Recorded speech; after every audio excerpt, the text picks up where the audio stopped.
തികച്ചും നിയമവിരുദ്ധമായ ഒരു സമസ്തയാണ് അപ്പുറത്തുള്ളതും തീരുമാനമാണ് അവരെടുത്തതും എന്നത് ഉറപ്പാണ്. അത് നമ്മൾ മനസ്സിലാക്കണം. നമ്മളെ കൂടെ ഹക്കുണ്ട് ഇത് തൊള്ളോടി തന്നെ പറഞ്ഞാൽ പോലെ എങ്ങനെയാണ് ഈ ഹക്ക് എന്ന് കൂടി നമ്മൾ പഠിക്കണം. വിശദീകരിക്കാൻ സമയമില്ല. ഈ വല്ല കുറവ് വന്നിട്ടുണ്ടെങ്കിൽ ജലീൽ ഉസ്താദൊക്കെ പറയും. ഞാൻ പറയുന്നത് അങ്ങനെയാണ് നമ്മുടെ സമസ്ത കേരള ജംഇയ്യത്തുൽ ഉലമ നേതാക്കൾ പുറത്തു പോയിരുന്നത്. 20 വർഷമായി സമസ്തയുടെ ജനറൽ ബോഡി വിളിച്ചിട്ട് 20 കൊല്ലം സമസ്തയുടെ ജനറൽ ബോഡി വിളിക്കാതെ ഇങ്ങനെ നിലവിലുള്ള ആൾക്കാർ ഇങ്ങനെ കൈകാര്യം ചെയ്തു പോരുന്ന ആളാ. ആ കാലയളവിലും ഈ പുറത്താക്കൽ നടക്കുന്ന 89 വർഷക്കാലയളവിലും മുഷാവറയിൽ അലവി സക്കാഫിയെ വിശദീകരിച്ചാൽ എങ്ങനെ ഉണ്ടാവും നിങ്ങൾക്ക് അറിയാലോ. അപ്പൊ അതില് ഞാൻ നോക്കുമ്പോൾ ഫുള്ള് ക്ലിപ്പാ. ബാക്കി ഞാൻ അടുത്ത പരിപാടി നമ്മൾ വൈലത്തൂർ അവിടെ ബാക്കി കൊടുക്കാം. 2 ക്ലിപ്പും കൂടി ഞാൻ തരാം. അതിലെന്താ പറഞ്ഞ്, യഥാർത്ഥത്തിൽ അപ്പുറത്തെ സമസ്ത നിയമവിരുദ്ധം. മനസ്സിലായില്ല, ഞങ്ങൾക്ക് അവിടെ ഒരു വ്യക്തത ആവശ്യമുണ്ട്. നിയമവിരുദ്ധം എന്ന് പറഞ്ഞാൽ നിയമം എന്നതുകൊണ്ട് ഉദ്ദേശിച്ചത് ശറഇന്റെ നിയമമാണോ? ഞങ്ങളുടെ ചോദ്യം അതാണ്. ശറഇൽ ഇതിന്റെ തെറ്റെന്താണ് എന്നാണ്. അപ്പുറത്തെ സമസ്ത എന്നതിൽ EK ഉസ്താദില്ലേ, കണ്ണിയത്ത് ഉസ്താദില്ലേ?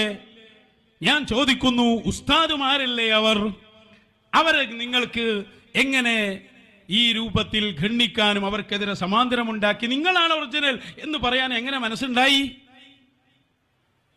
എന്നിട്ട് നിങ്ങൾ മറുപടി എന്താ പറഞ്ഞത്? എന്താ ഹക്ക് നമ്മൾ മനസ്സിലാക്കണം എന്നൊക്കെ വലിയ വായിൽ പറയുന്നുണ്ടല്ലോ. എന്ത് ഹക്കാ നിങ്ങൾ അതിൽ പറഞ്ഞ്? ഞാനത് കേട്ടു മുഴുവനും, അധിക സ്ഥലങ്ങളിലുള്ളതും.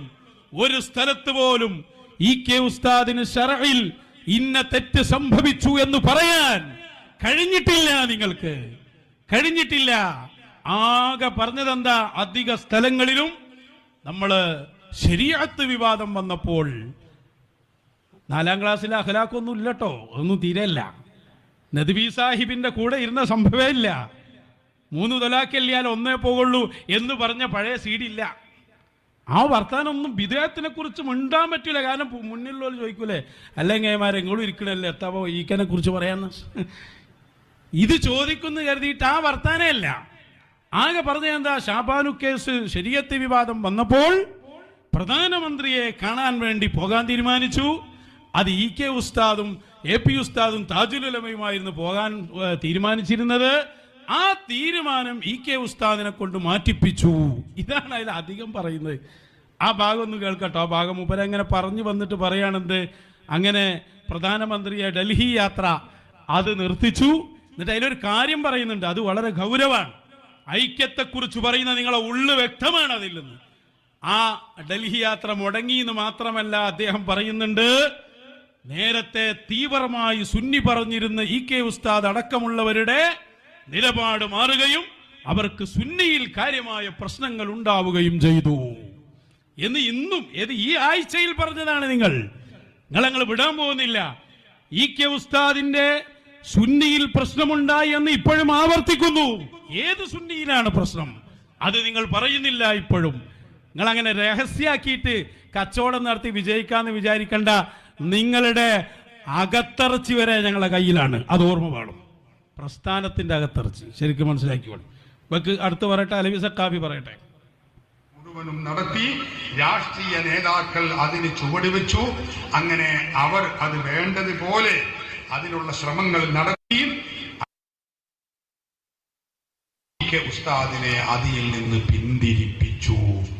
അതോടുകൂടി ഡൽഹി യാത്ര മുടങ്ങുക മാത്രമല്ല ഉണ്ടായത്, അതുവരെ അഹ്ലുസുന്നത്തി വൽ ജമാഅത്തിന്റെയും സുന്നി ആദർശത്തിന്റെയും കാര്യങ്ങൾ തീവ്രമായി കണ്ടിരുന്ന ആ ആളുകൾ പിന്നീട് ആ ആദർശ പ്രതിബദ്ധതയിൽ നിന്ന് പിറകോട്ട് പോകുന്ന രംഗമാണ് സുന്നി കേരളം പിന്നീട് കാണുന്നത്. സുബ്ഹാനല്ലാഹ്. അതാണ് വിഭാഗീയതയിലേക്ക് പിന്നെ എത്തിച്ചേരുന്നത്. നമ്മൾ പഠിക്കണം, ചരിത്രം മനസ്സിലാക്കണം. വിശദീകരിക്കാൻ സമയമില്ല. 10 മിനിറ്റ് കൂടിയാണ് എനിക്കുള്ള സമയം. 1 മണിക്കൂർ കിട്ടിയാലും തൽക്കാലം കഴിയൂല. പറഞ്ഞു വന്നെന്താ, ഡൽഹി യാത്ര മുടങ്ങി. അവിടെ ഞങ്ങളെ ചോദ്യതാണ്, ഡൽഹി യാത്ര ആ തീരുമാനിച്ചതുപോലെ വേണ്ടാന്ന് അതിബ്ബാഉൽ ഖുലൂബിലെ ശംസുൽ ഉലമ പറഞ്ഞ അതാണ് അംഗീകരിച്ചാ പോരെ കൈമാരെ. ഡൽഹിക്ക് ഇനിയിപ്പോൾ നിങ്ങൾ 4 ആൾ പോയാലും 8 ആൾ പോയാലും കാണാനുള്ളതൊക്കെ പ്രധാനമന്ത്രി തന്നെയല്ലേ. അതാണ് ഒരു ശരഴിയായ കാരണം. അത് നിങ്ങളൊന്ന് പരസ്യമായിട്ട് വന്ന് പറയുങ്ങൾ. എന്നിട്ട് ഡൽഹി യാത്ര മുടങ്ങിയതാണ് ആകെ ഒരു കാരണപ്പത. ഇത് ഞാൻ തിരിച്ചും മറിച്ചും കേട്ടു നോക്കി. EK ഉസ്താദ് പറഞ്ഞത്രേ, ഇവിടെ സമസ്തയുടെ ചരിത്രം, അതിൽ വേണ്ടത് ചെയ്യാനുള്ള അധികാരം എനിക്ക് തരണം. അത് പറയാലോ, നിങ്ങളെ ഉസ്താദല്ലേ അവര്, അല്ലെങ്കിൽ ഉസ്താദിന്റെ ഉസ്താദല്ലേ, അത്തിപ്പാവുൽ കുലൂബിൽ ഉന്നതരല്ലേ, ശൈഖല്ലേ സമസ്ത. EK ഉസ്താദ് പറഞ്ഞാൽ കേട്ടുകൊടുത്താ പോരെ? എന്തിന് നിങ്ങളെ അതിന് ഭിന്നിച്ചു പോന്നു? എന്തിനിവിടെ പ്രശ്നം ഉണ്ടാക്കി?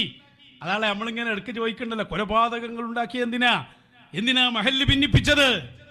അപ്പൊ ഇയാള് പ്രവർത്തകരെ പറ്റിക്കുകയാണ്. അതൊക്കെ ഈ വിഘടിത ടീം ഉണ്ടാക്കിയതാണ്. വിഘടിത എന്നൊക്കെ പുറത്ത് പറയാൻ മടിയാ, ഉള്ളിലിതാണ് വിഘടിതർ. എന്നിട്ട് അതിന്റെ ഫലമാണ് അപ്പുറത്തെ സമസ്തയിൽ ഇപ്പൊ ഉണ്ടാകുന്ന പ്രശ്നം എന്ന് അയാൾ കൂട്ടിച്ചേർക്കാണ്. എനിക്ക് പറയാൻ ഇഷ്ടമുണ്ടായിട്ടല്ല, എന്നാലോ പറയുമ്പോൾ എനിക്കൊരു റാഹത്താണ്. കണ്ടെങ്കിൽ ഓൻ്റെ റാഹത്ത്. ഇവരാണ് ഐക്യം പറയുന്നത്, ഉള്ളിലിരുന്ന് ഐക്യം പറയുന്ന ടീമായത്.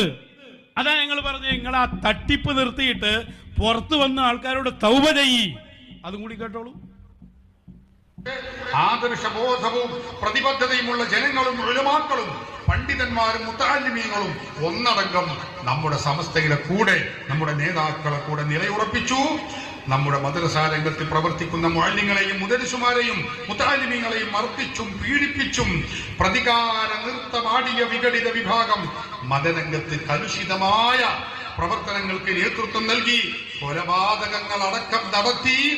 അതിന്റെ ചരിത്രത്തിന്റെ ഒരാവർത്തനമാണ് ഇപ്പൊ നമ്മൾ അപ്പുറത്ത് കണ്ടുകൊണ്ടിരിക്കുന്നത് എന്ന് മാത്രമേ ഞാനിപ്പോ പറയുന്നുള്ളൂ.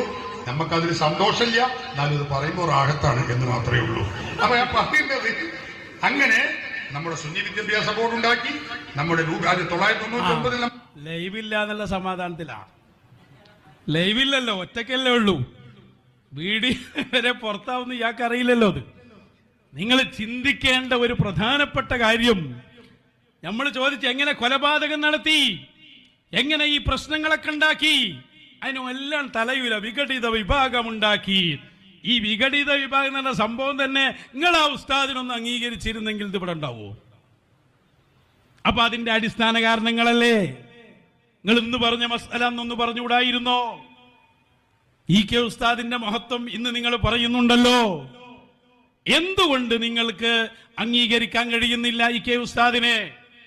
എന്നിട്ട് ഇന്നും നിങ്ങൾ തൗബയുള്ള പരിപാടിയിലെ ഒറ്റക്ക് വിളിച്ച് വിശദീകരണം നടത്തുകയാണ്. അത് വരപ്പോവില്ല, ഇനിയും കാണിക്കാണ്ട് ബാക്കി നമുക്ക് വൈലത്തൂർന്ന് കാണാം. അടുത്ത പരിപാടി അവിടെയാണ്. അപ്പൊ ഈ രൂപത്തിൽ അവിടെ ഏറ്റവും ശ്രദ്ധേയമായൊരു കാര്യം, ഒരു പ്രാവശ്യം പോലും 4ാം ക്ലാസ്സിലെ അഖ്ലാഖിലെ ആദാബുസ്സലാം എന്ന പാഠബുക്ക് കടന്നു വന്നില്ല, പറയാൻ കഴിയുന്നില്ല. ഒരു തവണ പോലും EK ഉസ്താദിന്റെ കൂടെ അല്ലെ വഹാബിന്റെ കൂടെ ഇരുന്നു എന്ന് പറയാൻ കഴിയുന്നില്ല. 3 തലാഖില്ലാൽ 1 എന്നൊക്കെ പറഞ്ഞ് അങ്ങനെ ഒരു വഹാബി ആശയം പറഞ്ഞപ്പോൾ EK ഉസ്താദ് പ്രതികരിച്ചില്ല എന്ന് പറയാൻ പറ്റില്ല. കാരണം സ്വന്തം കൂടാരത്തിലിരുന്ന് തന്നെ വഹാബി ആശയം ദിവസവും പറഞ്ഞിട്ട് വലിയ ഒരു നേതാവിനും ഉണ്ടാകാൻ കഴിയണില്ല. പിന്നെ എങ്ങനെ ഈ വിഷയം പറയാൻ പറ്റും? ഇന്നിപ്പോ അത് ഉണ്ടാകാൻ കഴിയില്ല അവർക്ക്. അപ്പൊ ഇവിടെ അത് പറയുന്നേല്ല. അതുകൊണ്ട് ഞങ്ങൾ ഓർമ്മപ്പെടുത്തുകയാണ്. നിങ്ങൾ ഇനിയും മർക്കസിലൊക്കെ മേഖലാ സമ്മേളനം വരുന്നുണ്ടല്ലോ, അതിന്റെ ലിസ്റ്റ് വരെ ഞങ്ങളുടെ കയ്യിലുണ്ട്. അപ്പൊ ആ സ്ഥലത്തെങ്കിലും നിങ്ങൾ എന്ത് ചെയ്യുക, രഹസ്യമായി പറഞ്ഞാൽ മതി. നിങ്ങൾ ബുദ്ധിമുട്ടാവണ്ട. നിങ്ങൾ ആദ്യം തന്നെ പറയുന്നുണ്ട്, 4 തവണയാണ് ഒരു സ്ഥലത്ത് പറഞ്ഞ് ദയവ് ചെയ്ത് റെക്കോർഡ് ചെയ്തിട്ടോ എന്ന്. അതും റെക്കോർഡ് ചെയ്യുന്നുണ്ട്. ഒരു സ്ഥലത്ത് മൊബൈൽ നേരത്തെ കൗണ്ടറിൽ വാങ്ങി വെച്ചു. പക്ഷെ ഇപ്പം ആൾക്കാരുടെ അടുത്ത് 2-3 മൊബൈൽ ഉണ്ടാവില്ലേ? അല്ലെങ്കിൽ മൊബൈലിൻ്റെ ആവശ്യമുണ്ടോ ഇപ്പം ഇക്കാലത്ത് റെക്കോർഡ് ചെയ്യാനിത്? ഒരു സ്ഥലത്ത് പറയുന്നുണ്ട് ഉസ്താദുമാരെ കുരുത്തക്കേട് തന്നെ തട്ടും റെക്കോർഡ് ചെയ്താൽ. ആ കാലൊക്കെ കഴിഞ്ഞു പോയി മക്കളെ. ഈ രൂപത്തിൽ ഭീഷണിപ്പെടുത്തിയിട്ട് ക്ലാസ് എടുത്തോളി, അതിനൊന്നും ഞങ്ങൾക്ക് കുഴപ്പമില്ല. പക്ഷെങ്കിൽ ഇതൊന്ന് പറഞ്ഞെടുത്തേക്ക്. ഏത് ശരഈയായ കാരണം, ഡൽഹി യാത്ര അല്ലെങ്കിൽ നിങ്ങളെ പിന്നെ ചേളാരിക്കുള്ള യാത്ര, കൊളത്തൂർക്കുള്ള യാത്ര, ഇതൊന്നും ദീനിൽ കാരണമായി പറയാൻ പറ്റില്ല. ദീനിൽ എന്ത് പിഴവ് സംഭവിച്ചു ശരഇന്റെ അടിസ്ഥാനത്തിൽ വിശദീകരിക്കണം. ആകെ പറഞ്ഞിരുന്നത് വഹാബി ബന്ധായിരുന്നു. അതിൽ നിങ്ങൾ 100% എത്തിയതുകൊണ്ട് ഇപ്പൊ മിണ്ടണില്ല. അത് നിങ്ങൾ മിണ്ടണം. എന്താ നിങ്ങൾക്ക് 4ാം ക്ലാസ്സിലെ അഖ്ലാഖ് ഒന്ന് പറഞ്ഞു നോക്കിയാൽ എന്താണ് മുതലക്കുളത്തെ സമ്മേളനങ്ങൾ വിട്ടു?